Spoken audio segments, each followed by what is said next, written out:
చేతిలో ఇంత డబ్బు ఉంటే ఇక డబ్బులు అవసరం ఉంటుంది. అరే హెచ్ నీ సన్ షీ గో రుక్ షారుక్. ఓ మై గాడ్, దీన్ని అంటారు అసలు దీపావళిని. నేను దీపావళి రోజున అందరినీ దివాలా తీయించేశాను. వచ్చే సంవత్సరం దాకా ఎవ్వరూ నాతో షరతు పెట్టుకోరు. మళ్ళీ నిజంగా డబ్బు ఇలా వస్తే ఆ మజా వేరుగా ఉంటుంది. ఒకవేళ జీవితంతో నేను ఏ పని చేయకుండా ఇలాగే డబ్బు సంపాదిస్తే ఇంకా బాగుంటుంది. లేదు లేదు, జీవితాంతం ఏ పని చేయకుండా డబ్బు ఇలాగే సంపాదిస్తే అప్పుడు బోర్ కొట్టేస్తుంది. నాట్ ఆల్వేస్, సమ్ టైమ్స్, అప్పుడప్పుడు అదే బాగుంటుంది.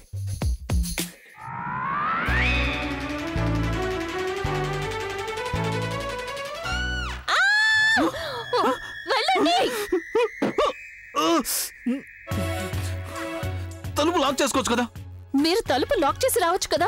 నువ్వు లోపల ఉన్నావని నేను కలగన్నానా ఏంటి? నాకు మాత్రం కలొస్తుందా? మీరు కార్డ్ పార్టీ వదిలేసి ఉన్నట్టుండి ఇక్కడికి వస్తారని? కానీ నేను డబ్బులు పెట్టడానికి వచ్చాను. చేంజింగ్ రూమ్ లోనా? చేంజింగ్ రూమ్ లో కాదు, నా కబోర్డ్ లో. కానీ నీకెందుకు చెప్పాలి? నేను అసలు తప్పు మీదే కదా. తప్పు నాది కాదు, నీది. ఎందుకంటే నువ్వు స్టూపిడ్ కాబట్టి. మీకు అస్సలు సిగ్గులేదు.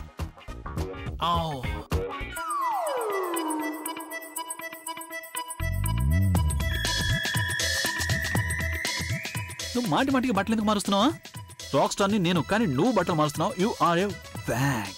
అమ్మమ్మ చెప్పారు పూజలో కూర్చోడానికి కొత్త బట్టలు వేసుకోవాలని. కానీ మీకు ఇదెలా తెలుస్తుంది? ఎప్పుడైనా పూజలో కూర్చుంటేనే కదా. కనీసం హారతి కూడా తీసుకోరు. వేస్ట్ విషయాలకి టైం లేదు నా దగ్గర. భగవంతుని వేస్ట్ అనకండి. ఈ రోజు మీరు గెలిచారంటే అది ఆయన వల్లే గెలిచారు. Lecture time, waste time, all the time, in the time. Hey don't touch. నువ్వేంటి ఎలా చూస్తున్నావు? నేను దీన్ని నా గుడ్ లక్ వల్ల సంపాదించాను. నీ చెయ్యి తగిలిందంటే బ్యాడ్ లక్ అయిపోతుంది. ఆ తర్వాత డబ్బు మాయమైపోతుంది. ఇందాక నేను ముట్టుకోవడం వల్లే గెలిచారు మీరు. మరి ఇప్పుడు ముట్టుకుంటే బ్యాడ్ లక్ అయిపోతుందా? అయితే ఇప్పుడు నువ్వేమంటావు? నేను నీకు వాటా ఇవ్వాలి ఇందులో. You want to share? ఏమొద్దు, మీ డబ్బులు మీ దగ్గర పెట్టుకోండి. నేను వీటిని లాకర్ లో పెడదాం అనుకున్నాను. నువ్వు ఈ డబ్బుని లాకర్లో ఎలా పెట్టేస్తావు? మాయం చేసా? లాకర్ అయితే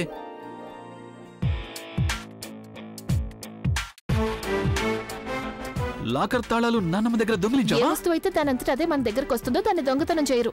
అమ్మమ్మ స్వయంగా ఇచ్చారు. ఎందుకు? ఎందుకంటే నా మీద నమ్మకం ఉంది.